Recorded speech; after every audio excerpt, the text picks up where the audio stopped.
Selamat datang pada video pembelajaran tilik dan tingkah laku hewan, tentang perilaku kuda dan bahasa tubuhnya. Kuda berkomunikasi terutama melalui bahasa tubuh. Dengan mempelajari hal tersebut, akan membuat kita lebih aman saat berinteraksi dan membantu kita dalam membangun hubungan yang lebih kuat dengan kuda.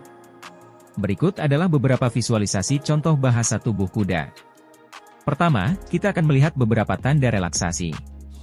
Video ini menampilkan seekor kuda yang sedang menikmati sinar matahari. Perhatikan leher dan ekornya yang santai. Jika kita melihat lebih dekat pada ekspresi wajahnya, kita dapat melihat matanya yang lembut, bibir bawah yang terkulai, dan lubang hidung yang rileks. Jika kita melihat posturnya secara keseluruhan, garis punggungnya tidak tampak tegang, dan kuda terlihat dalam kondisi tenang. Selanjutnya, perhatikan tanda-tanda kuda ketika dalam kondisi cemas atau dalam keadaan khawatir. Nama kuda ini Zoloft, yang dapat kita lihat lebih dekat apa yang dapat kita pahami melalui bahasa tubuhnya. Kakinya diposisikan berlari. Perhatikan lehernya yang terangkat dan garis punggung yang tegang. Jika kita melihat lebih dekat pada ekspresi wajahnya, kita dapat melihat telinganya terfokus ke depan pada apa yang dia khawatirkan. Rahangnya rapat dan lubang hidungnya melebar. Jadi postur tubuhnya secara keseluruhan menunjukkan kepada kita bahwa dia khawatir dan siap untuk berlari. Sekarang, kita akan melihat beberapa perilaku dominan dan mengganggu. Di sini kita lihat dua ekor kuda bernama Legend dan Crosby. Legend dan Crosby biasanya pergi bersama dalam satu kawanan. Tapi hari ini keduanya dimasukkan ke dalam kandang bundar agar mereka bisa menikmati sinar matahari. Legend yang paling dominan di kelompoknya. Kita bisa melihat Legend datang dan mendorong Crosby sedikit ke samping. Dan Crosby menunjukkan beberapa postur dan memperingatkan Legend agar menjauh darinya. Jadi Legend muncul, mengganggu, Crosby meringkik dengan keras. Di sana Crosby memperingatkan Legend untuk menjauh, tetapi kita perhatikan bagaimana Legend hanya diam di sana dan terus memberikan tekanan. Meskipun Crosby memperingatkannya untuk menjauh karena Legend ternyata tidak cukup dominan. Dan seringkali, sikap dan perilaku kuda seperti ini berakhir dengan damai. Jadi dalam kasus ini, akhirnya semuanya berjalan dengan sangat damai. Legend muncul di sini dan mendorong Crosby ke arah lain. Selanjutnya, mari kita lihat beberapa perilaku agresif. Perhatikan kuda bernama Zoloft ini, yang sebelumnya diselamatkan dari tempat penggemukan ternak. Zoloft memiliki rasa takut dan agresif terhadap kuda lain. Perhatikan ketika kuda bernama Legend didekatkan.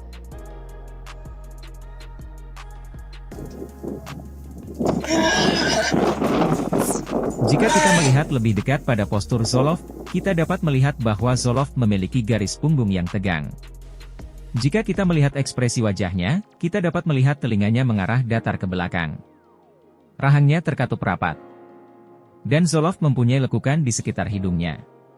Seperti itulah postur keseluruhan kuda yang menunjukkan keagresifannya. Selanjutnya, mari kita lihat beberapa perilaku menyenangkan kuda.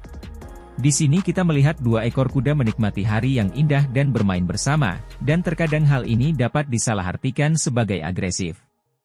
Namun mari kita lihat beberapa perbedaan utama di sini. Pertama-tama, lihat bagaimana kuda mengangkat ekornya yang merupakan tanda ia gembira dan ceria.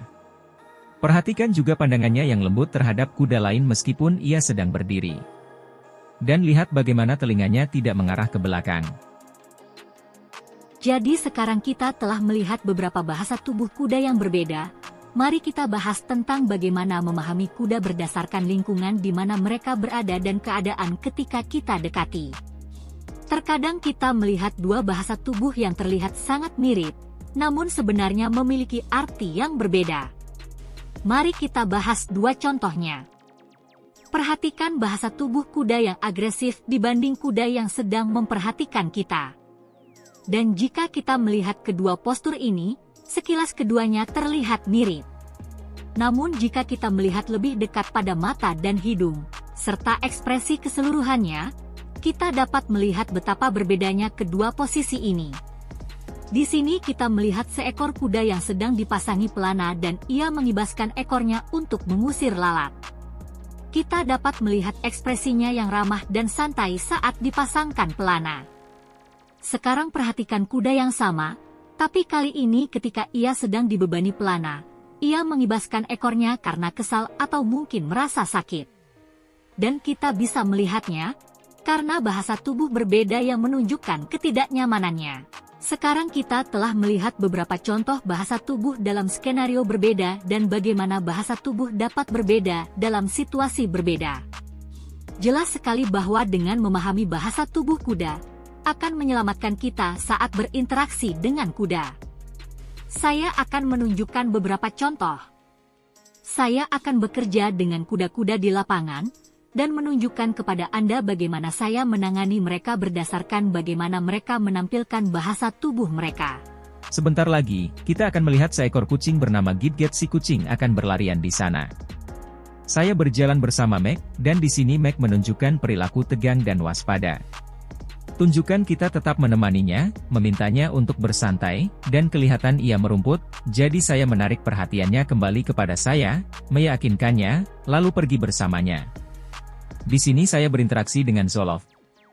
Kita telah membicarakan sebelumnya, ia adalah kuda penyelamat, dan dia memiliki kecenderungan untuk menggigit ketika sedang dipegang. Jadi saya berusaha untuk bisa mendekatinya di sisinya tanpa dia menggigit saya. Saya menggunakan tongkat untuk menepuk bahu saya dan mengayunkan sedikit di depan saya untuk mencegah Zoloft mendekat dan menggigit saya. Dan Anda dapat melihat bagaimana bahasa tubuhnya cenderung ke depan ke arah saya dan ia seperti mengancam untuk mendekat dan menggigit saya. Jadi saya tetap dalam posisi yang baik, santai dan hanya mencegahkan mendekat. Terlihat Zoloft sudah lebih tenang. Zoloft sedikit rileks dan membiarkan saya mendekat dan menggosoknya. Saya hanya mengelusnya dengan tongkat saya di sini, dan ia tampak santai. Dan kemudian saya akan pergi untuk memberinya hadiah.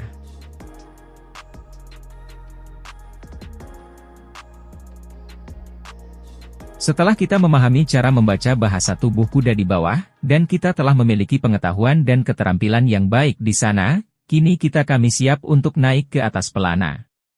Saat kita berada di atas pelana, kita tidak bisa melihat banyak bahasa tubuh kuda kita.